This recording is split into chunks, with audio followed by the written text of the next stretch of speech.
বাবা বাবা বাবা ডিউটি যাবে না? একটা বেজে গেছে। না বেটা, আজকে আর ডিউটি যাবো না, শরীরটা ভালো লাগছে না। ও ঠিক আছে, তাহলে তুমি রেস্ট নাও। বাবু শোনো, হ্যাঁ বলো। বলছিলাম পাশের দোকান থেকে একটা স্প্রাইট নিয়ে আসি, একটা ছোট স্প্রাইট 20 টাকা। এই নাও। হ্যাঁ ঠিক আছে।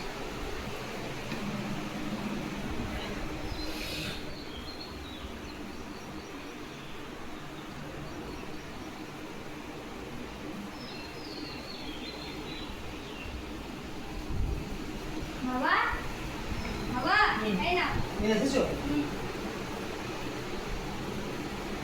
এটা তো ঠান্ডা নেই বেটা, ঠান্ডা নেই, আর এটা খুব একটা আমার ভালো লাগছে না।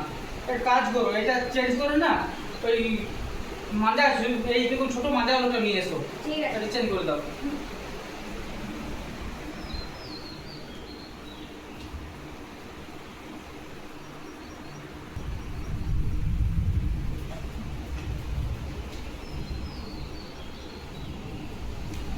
এই নাও। এনেছো? হুম। এই মাজাটা খুব একটা ভালো লাগছে না, হুম। ঠিক লাগছে না। একটা কাজ করবে, তো এই মাজাটা চেঞ্জ করে না, যে একটা ছোট লস্যি পাওয়া যায় না 10 টাকা, ওই 10 টাকার লস্যিগুলো নিয়ে আসবে। ঠিক আছে।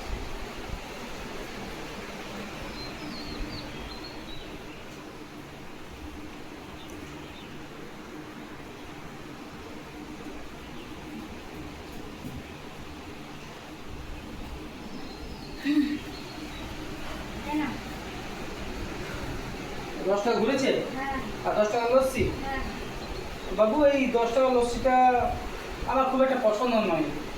একটা কাজ করবে, এই 10 টাকার লস্যিটা ঘুরিয়ে আর এই 10 টাকা ঘুরিয়ে আমি যে 20 টাকা দিলাম না, তো 20 টাকাটা নিয়ে এসো। ঠিক আছে।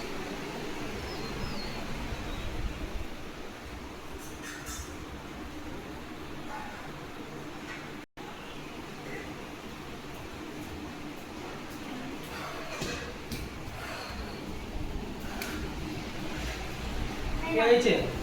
এই অনেকবার গেলাম তো রোদে রোদে, ওই জন্য হাঁপিয়ে গেলাম। তোমার কিছু নেবার ছিল না, তখন আমাকে রোদে রোদে বারবার পাঠালে কেন? তো তোমাকে রোদে পাঠালাম বাবু এই জন্য, যে আমি যখন ডিউটি যাই না, হুম। টানা 8 ঘন্টা আমরা দাঁড়িয়ে থাকি রোদে জলে বৃষ্টিতে, কত কষ্ট করে যে রোজগার করি সে আমরা জানি, ঠিক আছে? আর তোমরা যখনই কিছু পাও গ্রামে আসে বিক্রি করতে তোমরা নিয়ে নাও, সেই জন্য তোমাকে আমি পরীক্ষা করলাম যে কত কষ্ট করে যে ইনকাম করতে হয় সেটা তোমাকে আমি বুঝালাম, ঠিক আছে? আবার যদি এরকম করো গ্রামে কিছু কেন, তা আবার এরকম পাঠাও, বাবা করবে এরকম।